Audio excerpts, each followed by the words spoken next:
Well, a Supreme Court ruling about pork sales in California is making an impact here in Iowa as well. Local 5's Nora J.S. Reichart joins us live from the Iowa Pork Producers Association.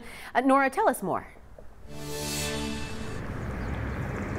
Yeah, Stephanie, so back in 2018, California passed a law called Proposition 12, which banned pork sales in the state unless the mother of the pig had at least 24 feet of pen space. Now, the Supreme Court ruled that that law can go into effect, which has been frustrating for some of our local pork producers. The National Pork Producers Council argued to the Supreme Court that Prop 12 places an undue burden on them, since California imports far more pork than it raises itself. The Supreme Court disagreed. The court looked at this and said, we've seen other examples of this. There's no discriminatory sort of intent or impact because it applies evenly across any pork producer that's going to sell in the state, in-state, out-of-state. The ruling puts many pork producers in a difficult spot.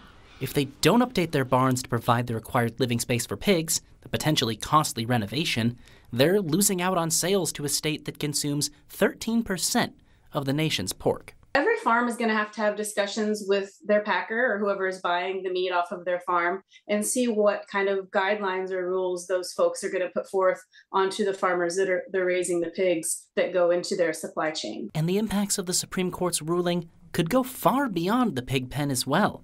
The case centered around questions about what types of restrictions states are able to put on interstate commerce.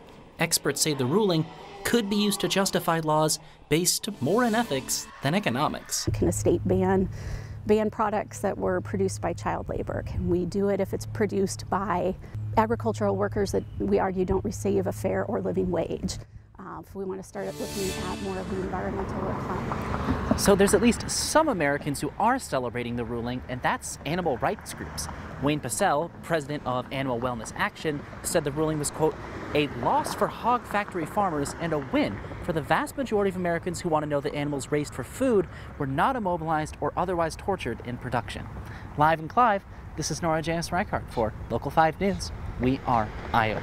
All right, Nora, thank you. And although California accounts for 13% of the pork consumed in the U.S., they produce only around 1%.